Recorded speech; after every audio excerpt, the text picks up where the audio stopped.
नमस्कार, मैं पंकज प्रसून। मूल मुद्दे की ओर आने से पहले तीन बड़ी खबरें। पहली खबर, प्रशांत भूषण के पिताजी देश के पूर्व कानून मंत्री शांति भूषण जी नहीं रहे। उनका थोड़ी देर पहले निधन हो गया है। अन्ना आंदोलन के दौरान इनको आपने अन्ना हजारे के स्टेज पर देखा होगा।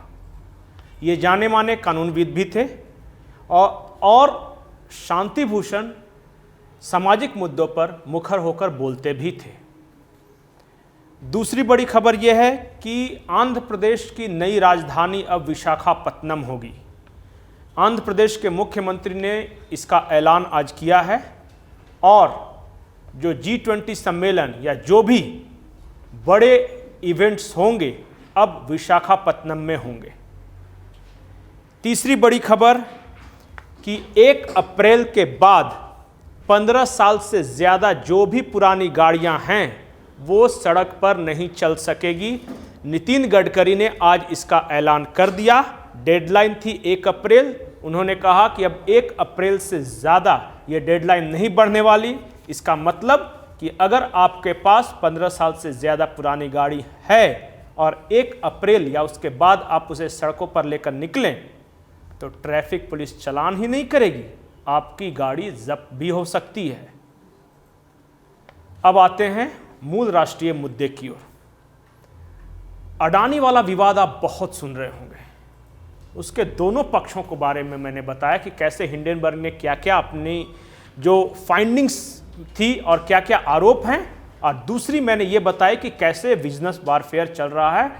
कुछ यूरोप और अमेरिका के बुद्धिजीवी वो नहीं पचा पा रहे हैं और वो अपनी अपनी तरह से स्टोरी प्लांट कर रहे हैं। आज एक और कड़ी आगे है और 2 बड़ी खबरें हैं।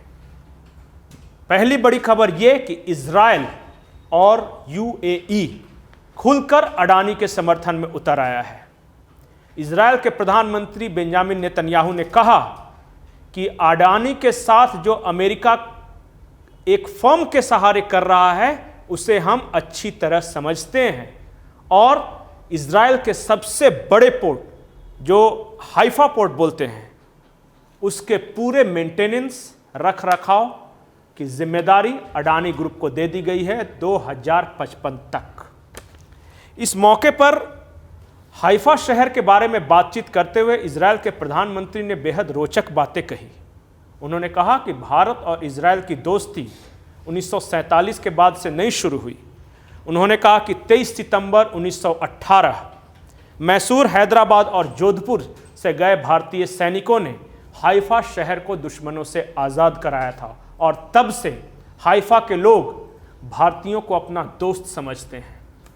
इजराइल के सबसे बड़े पोर्ट का मेंटेनेंस का जिम्मा अडानी को मिला है और ठीक एक दिन पहले UAE कि एक कंपनी है IHC, उस कंपनी ने अडानी के FPO में $40 करोड़ रुपए इन्वेस्ट किए और UAE ने कहा है कि अडानी को जो नुकसान हुआ वो एक साजिश के तहत हुआ है और हम इस पूरे मामले में भारत की सरकार, भारत के लोग और अडानी के साथ हैं। तो बिजनेस वारफेयर जो कि मैंने कल बताया था कि ब्रिटेन और अमेरिका का एक बुद्धिजीवी वर्ग ये बर्दाश्त ही नहीं कर पा रहा है कि भारत उसे पछाड़कर दुनिया की, खास करके ब्रिटेन को पछाड़कर दुनिया की 5वीं सबसे बड़ी महाशक्ति बन गया। और आज ही इकोनॉमिक सर्वे आई है कि भारत न सिर्फ इस साल दुनिया की सबसे तेजी से बढ़ने वाली अर्थव्यवस्था है बल्कि अगले 5 सालों तक भारत की जो आर्थिक वृद्धि दर रहेगी उसका मुकाबला दुनिया का कोई भी देश नहीं कर सकेगा। ये रिपोर्ट है। कुछ और मज़ेदार बातें हैं। मज़ेदार बात यह है कि PPP के मामले की बात करें तो भारत दुनिया की 3री सबसे बड़ी अर्थव्यवस्था बन गया है। फॉरेन एक्सचेंज रिजर्व जो कि भारत के पास जो विदेशी मुद्रा का भंडार है वो अब तक के रिकॉर्ड स्तर पे है। भारत में बेरोजगारी की दर पिछले साल के मुकाबले घटकर 7.2% तक पहुंच गई है और विकास दर पिछले साल रही वो 6 से 6.8% रही, दुनिया में सबसे ज़्यादा। और अगले साल अनुमानित विकास दर 7.4% रहेगी, जबकि एवरेज दुनिया का विकास दर 4% सिर्फ है।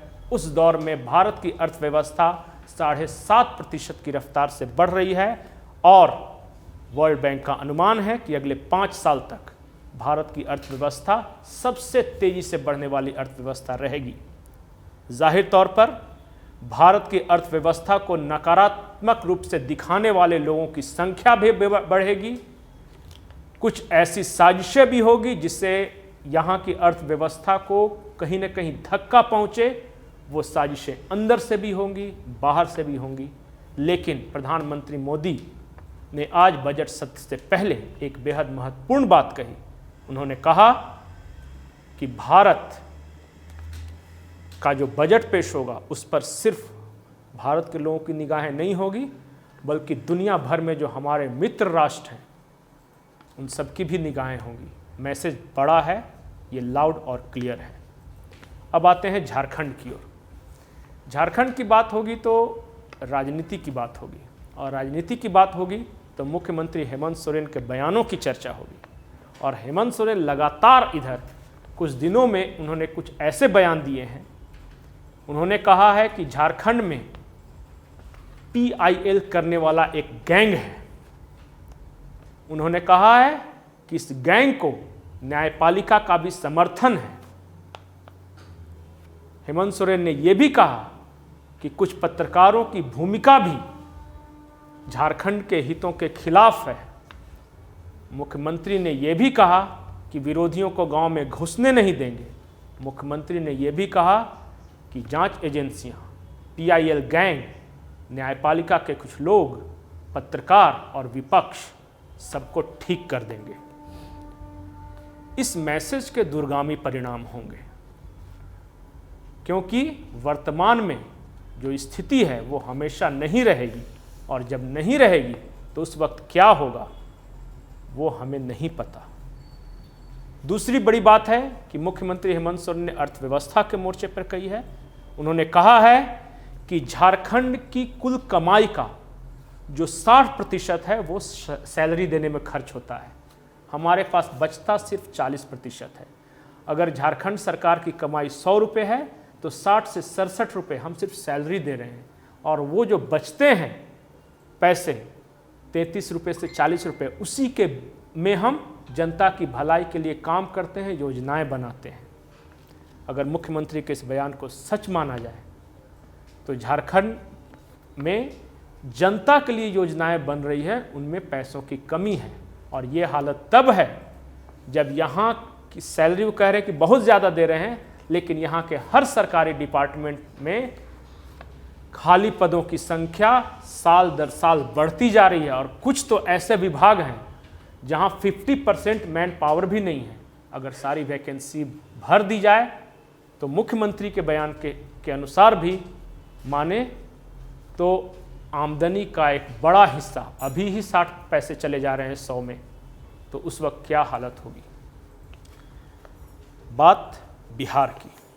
बिहार से 2 बड़ी खबरें हैं। पहली बार चिराग पासवान ने खुलकर मीडिया के सामने ये कहा कि एनडीए में जाने को लेकर उनकी बातें चल रही है और हम बीजेपी के संपर्क में हैं।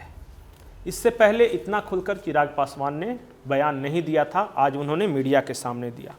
और दूसरी बड़ी खबर कि बिहार में एक स्टिंग आया है, ऑडियो वायरल हो रहा है।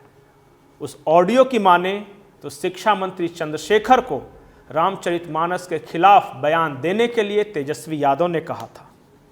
और इसे उत्तर प्रदेश और बिहार दोनों के परिप्रेक्ष्य में देखिए।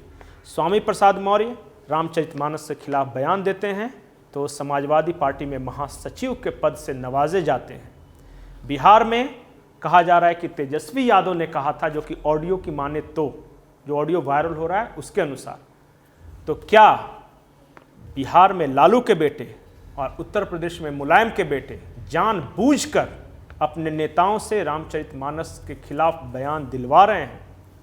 और वो पूरा ऑडियो सुनाएंगे आपको, लेकिन एक और ऑडियो है। उस ऑडियो में जो शिक्षा मंत्री चंद्रशेखर हैं अपनी ही पार्टी के वरिष्ठ विधायक उदय नारायण चौधरी से कह रहे हैं कि हिंदुओं में जातिवाद का जहर फैलाकर हिंदुओं में जातिवाद का जहर फैलाकर हम युद्ध जीत सकते हैं। हमें मुसलमानों को आक्रामक बनाना है। आप खुद सुनिए कि चंद्रशेखर, जो बिहार के शिक्षा मंत्री हैं, अपनी ही पार्टी के वरिष्ठ नेता और विधानसभा के पूर्व अध्यक्ष उदय नारायण चौधरी से क्या कुछ कह रहे हैं। नमस्कार। ठीक है सर, एक चीज सर अपने वाणी में जो रखना चाहिए, हमारे डायरेक्टर गौतम भी हमको फोन के उनको भी बोले हैं, स्वामी प्रसाद भट्ट को भी बोले हैं कि भगवान को बचा के न रखिएगा तो ये तफसील हम लोग को एक्सप्लेन कर देगा। भगवान श्री राम जी प्रभु श्री राम जी माता सबरी का बेटा मंदिर में गया तो तुम उसको काजल से दुर्गा के पवित्र किया, तो उस पर धर्माचार्य लोग तो दूसरे शिक्षा कैसे हो सकती है जी।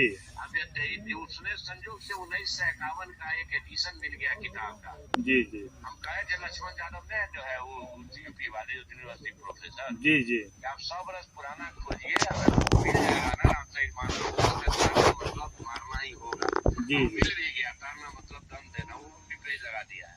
हम भिजवाते हैं। मूल बात ये है कि लोगों को ये कहना है कि साहब भगवान राम जी सबरी के जूठ पर खाए, इसका मतलब उनका संदेश है कि जाति पाति खत्म करो जी।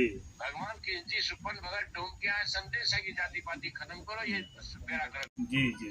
तो तुम जाति बना के रखना चाहते हो, हमको अछूत बना के रखना चाहते हो, मंदिर में घुस देने देते हो और हमसे चंदा लेना चाहते हो, हमसे वोट लेना चाहते हो जी। ये तो नहीं चलने वाला है। तब देश में ये बहस का मुद्दा बन जाए। तो इस ढंग से बोलने से ना लोग नाराज नहीं होगा, जो भगवान को तो बचा के चलिएगा ना, क्योंकि हिंदू समाज है ना जी जी। हार्ड लाइन लीजिएगा तो लोग गुस्सा हो जाएगा। हम लेते भी नहीं है उस ढंग से, इसलिए हम लोग रामचरितमानस के जो अंश है उस पर हम चर्चा किए हैं कि हम भेजते हैं अभी आप उदय बाबू को, प्रोग्राम बनाएंगे प्रोग्राम बनाएंगे। राम को सिमल तल्ला भी देखना है जी जी। तो अब जो है चूंकि 6 तारीख को हमारे यहाँ तेजस्वी जी का प्रोग्राम है जी जी, और 10 तारीख को मुख्यमंत्री जी का प्रोग्राम है। तो ठीक है, उसके बाद 1 लाख लोग जुटाना है।